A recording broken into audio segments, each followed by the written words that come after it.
L'Église célèbre aujourd'hui la journée mondiale de prière pour les vocations.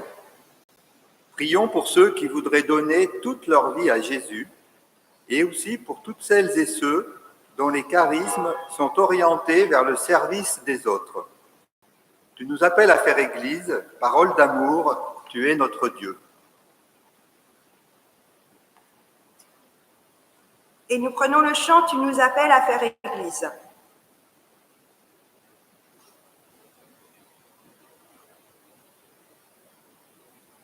Tu nous appelles à faire Église, parole d'amour, tu es notre Dieu.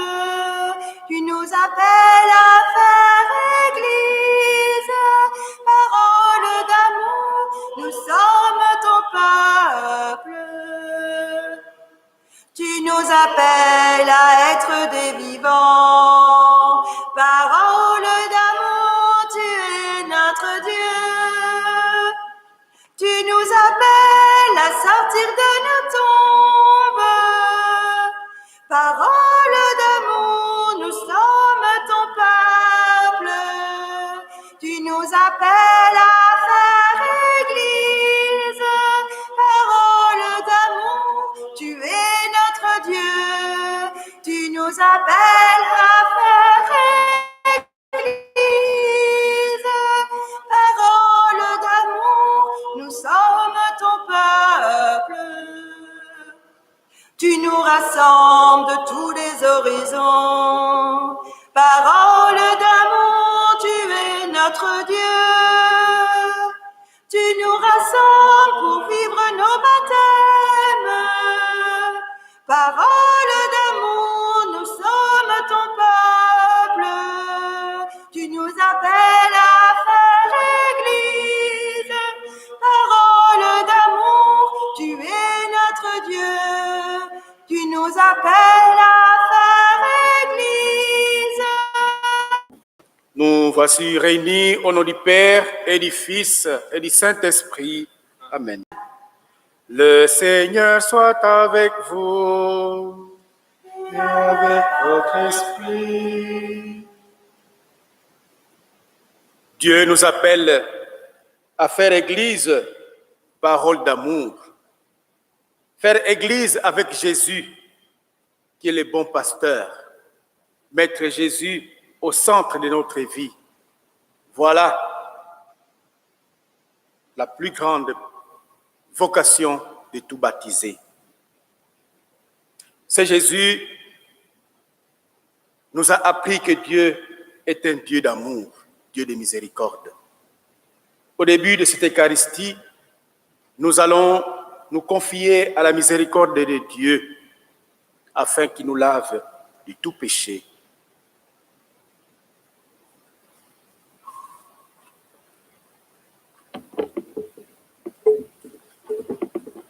J'ai vu l'eau vive jaillissant du cœur du Christ. Alléluia, tous ceux que lave cette eau seront sauvés, ils chanteront. Alléluia, alléluia, alléluia, alléluia, alléluia, alléluia. J'ai vu la source devenir un fleuve immense. Alléluia, les fils de Dieu rassemblés, chanter leur joie d'être sauvés. Alléluia, alléluia, alléluia, alléluia, alléluia, alléluia. Que Dieu Tout-Puissant nous fasse miséricorde, qui nous pardonne nos péchés et nous conduise à la vie éternelle. Amen. Chantons la gloire du Seigneur. Gloire à Dieu, au plus haut des cieux, et paix sur la terre aux hommes qui l'aiment. Gloire à Dieu. Pour tes merveilles, Seigneur Dieu, ton peuple te rend grâce.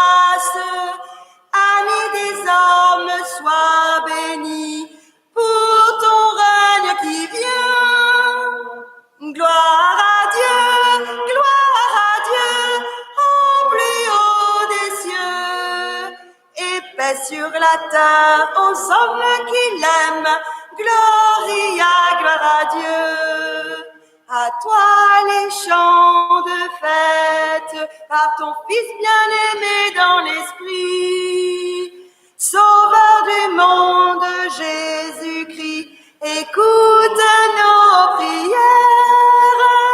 Gloire à Dieu, au plus haut des cieux. Et paix sur la terre aux hommes qui l'aiment. Gloria, gloire à Dieu. Agneau de Dieu, vainqueur du mal, sauve-nous du péché. Dieu saint, splendeur du Père, Dieu vivant, le Très-Haut, le Seigneur. Gloire à Dieu, au plus haut des cieux. Et paix sur la terre aux hommes qui l'aiment. Gloria, gloire à Dieu.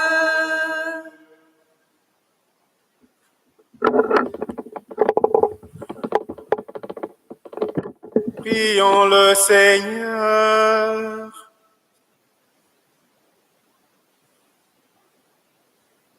Nous les faisons en communion particulière avec Maria Villarigno et Bernard Payen.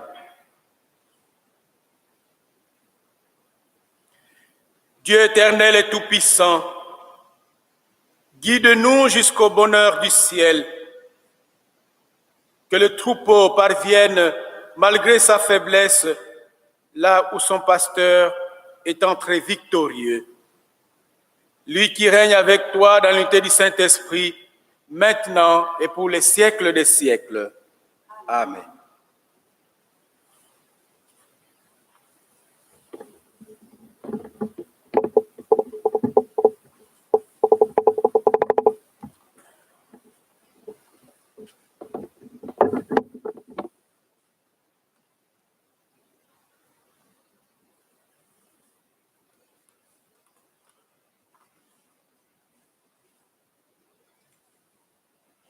Lecture du livre des Actes des Apôtres. Le jour de la Pentecôte, Pierre, debout avec les 11 apôtres, éleva la voix et fit cette déclaration. Que toute la maison d'Israël le sache donc avec certitude. Dieu l'a fait Seigneur et Christ, ce Jésus que vous aviez crucifié. Les auditeurs furent touchés au cœur, et que chacun de vous soit baptisé au nom de Jésus-Christ pour le pardon de ses péchés. Vous recevrez alors le don du Saint-Esprit. Car la promesse est pour vous, pour vos enfants, et pour tous ceux qui sont loin, aussi nombreux que le Seigneur notre Dieu les appellera. Par bien d'autres paroles encore, Pierre les adjurait et les exhortait en disant « Détournez-vous de cette génération tortueuse et vous serez sauvés. » Alors ceux qui avaient accueilli la parole de Pierre furent baptisés. Ce jour-là, environ 3000 personnes se joignirent à eux. Parole du Seigneur. Grâce à Dieu.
ce chemin pour l'honneur de son nom.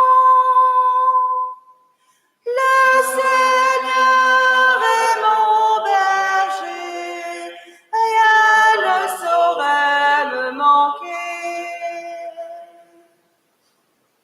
Si je traverse les ravins de la mort, je ne crains aucun mal, car tu étais avec moi, ton bâton me guide et me rassure.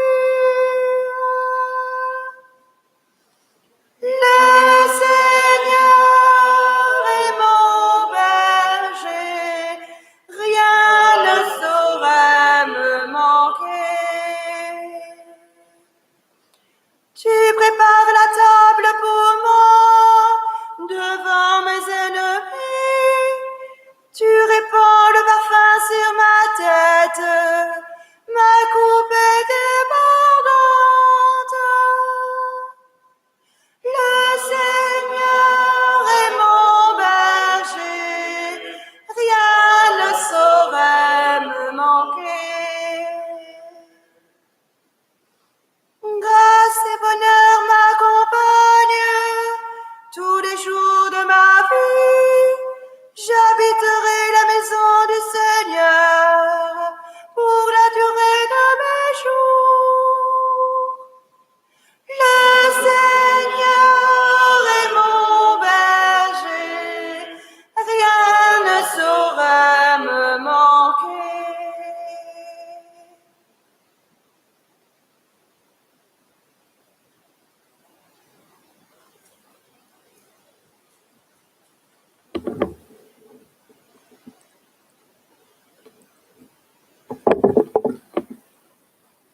Lecture de la première lettre de Saint Paul apôtre.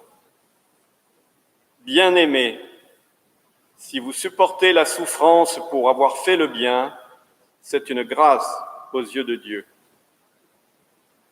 C'est bien à cela que vous avez été appelés, car c'est pour vous que le Christ, lui aussi, a souffert.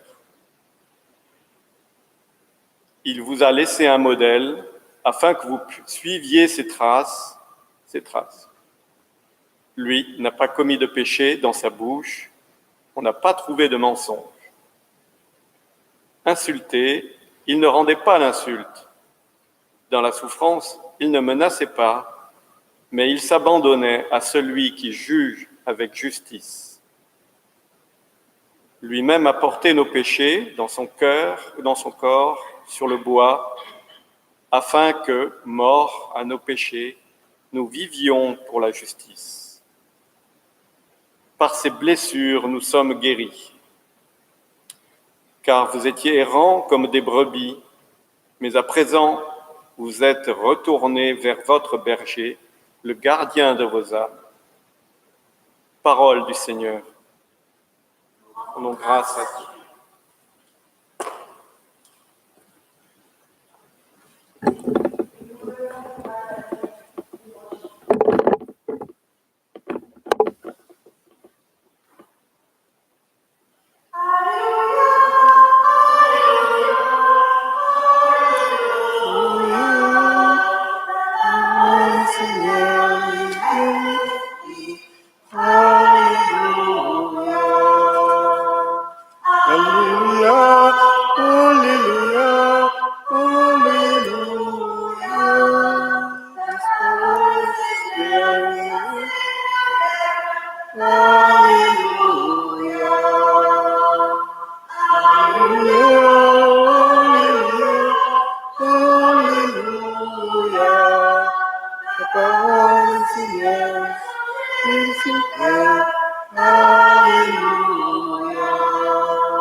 Le Seigneur soit avec vous.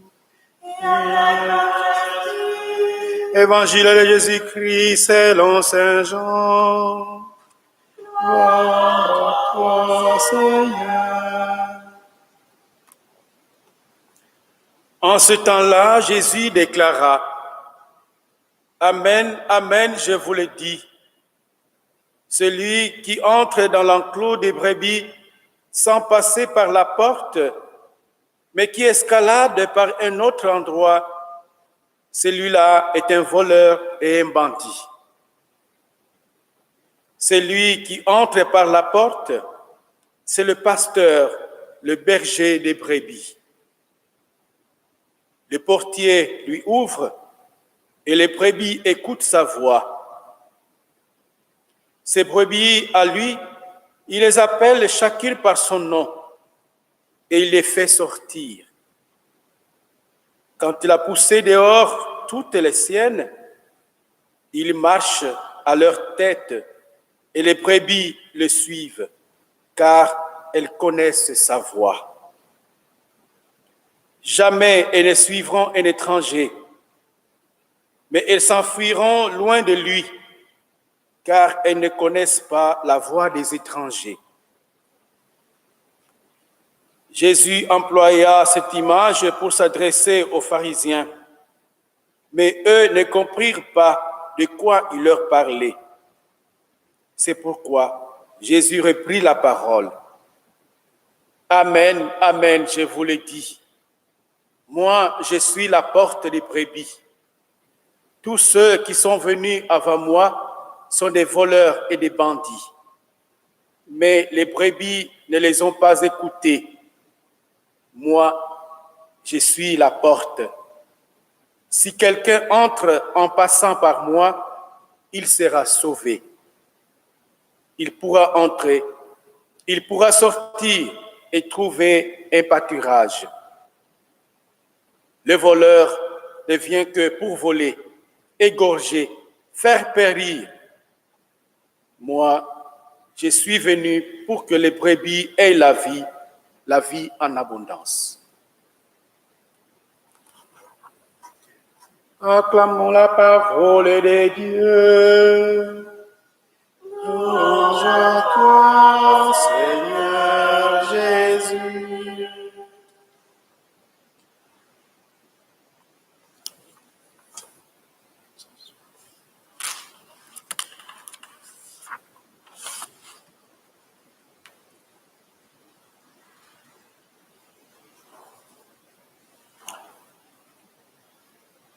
Les textes bibliques de ce dimanche nous parlent du salut offert en Jésus-Christ. Nous avons entendu la prédication de Pierre, entouré des autres apôtres. Ils sont tous sortis du lieu où ils étaient confinés pour annoncer avec force la bonne nouvelle de l'Évangile. La réponse a été immédiate. Que devons-nous faire? Les gens ont été touchés par cette prédication de Pierre. Beaucoup se sont fait baptiser. Pour eux, c'est vraiment la joie de l'Évangile, comme nous dit le pape François. Quand on a accueilli le Christ dans sa vie, plus rien ne peut être comme avant. Mais cette vie nouvelle ne va pas sans difficulté. Dans la seconde lecture, Pierre s'adresse à des communautés qui connaissent des épreuves. Il les exhorte à retourner vers ce modèle que le Christ. Au jour de son baptême, dans les eaux du Jourdain, il est rentré dans les eaux, pur de tout péché, et il en est ressorti porteur de tous les péchés du monde. Il les a pris sur lui pour nous en libérer. Injustement traité, il s'en remettait à Dieu. C'est par ses blessures que nous sommes guéris. L'opprimé qui est conscient de partager la destinée de son Seigneur n'aura plus jamais une âme d'esclave. Il découvrira que le Seigneur est son berger et qu'avec lui, rien ne saurait lui manquer. C'est précisément cette image du berger que Jésus utilise dans l'évangile de ce dimanche. Tout au long de son ministère, nous les voyons parcourir les villes et les villages pour annoncer la bonne nouvelle. Il y rencontre des foules qui sont comme des brebis sans berger. Il est remué jusqu'au plus profond de lui-même par leur douloureuse situation. Les autorités religieuses qui auraient dû s'en occuper les ont pratiquement abandonnés. Et le prophète Jérémie dénonce ce misérable berger qui laisse périr et se disperser les brebis du pâturage. Aujourd'hui, le Christ dénonce les pharisiens qui expulsent les brebis du troupeau de Dieu. Ce qu'il faut bien comprendre, c'est que Jésus se présente à tous comme l'unique vrai pasteur. C'est vrai que les évêques et les prêtres sont présentés comme les bergers du peuple qui leur est confié. Dans les groupes de prière, il y a aussi un berger. C'est également vrai pour tous ceux qui exercent des responsabilités dans différents domaines. Mais les uns et les autres ne pourront être bergers qu'elles s'y sont vraiment reliés au Christ, berger de toute l'humanité. Nous ne sommes que des intendants. Dans l'évangile de ce jour, Jésus se compare également à la porte des brebis. C'est par lui que nous devons passer si nous voulons être des vrais pasteurs. Ceux qui ne passent pas par la porte sont des voleurs et des bandits. Ces derniers ne viennent que pour voler, égorger et détruire. Ce n'est pas le cas de Jésus. Il est venu chercher et sauver ceux qui étaient perdus.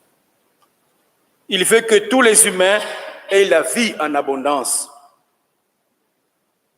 Au cours des temps pascal, ceux qui ont au moins eu l'occasion d'écouter la parole de Dieu, nous avons entendu le dialogue de Jésus avec Nicodème. Dieu a tellement aimé le monde qu'il lui a donné son Fils unique. Nous sommes envoyés pour continuer ce que Jésus a fait. Mais rien n'est possible sans lui. Il est le passage obligé. Tout le travail des communautés chrétiennes doit passer par lui. Notre mission n'est pas de travailler pour le Seigneur, mais de faire le travail du Seigneur. C'est de lui qu'on reçoit le salut et la vie en abondance. Nous devons accueillir cet évangile comme une invitation à remettre le Christ au cœur de nos vies et nous laisser guider par lui. Ce 4e dimanche de Pâques est devenu la journée de prière pour les vocations. Nous pensons aux évêques, aux prêtres, aux religieux, oui, bien sûr. Mais la vocation, ce n'est pas seulement l'affaire de quelques-uns. L'appel du Seigneur est pour tous. Il compte sur chacun de nous pour être les témoins et les messagers de son amour dans le monde d'aujourd'hui. C'est ainsi que nous pourrons participer à son œuvre de rassemblement. Comme le Père m'a envoyé, moi aussi je vous envoie. Comprenons bien, il ne nous envoie pas seuls, mais les uns avec les autres et surtout avec lui. La vocation de tout baptisé est vocation de devenir disciples du Christ. C'est en Église que nous participons à sa mission d'annonce de l'Évangile au monde. À chaque messe, nous sommes invités à communier au corps et au sang du Christ. Il est là présent, le Christ, comme nourriture qui nous est donnée en vue de la mission. C'est en passant par lui que nous pourrons témoigner du salut qu'il est venu offrir au monde. En communiant les uns avec les autres et avec toute l'Église, bien que confinés dans nos maisons, nous pouvons chanter. Tu es mon berger, ô Seigneur, rien ne saurait manquer où tu me conduis. berger.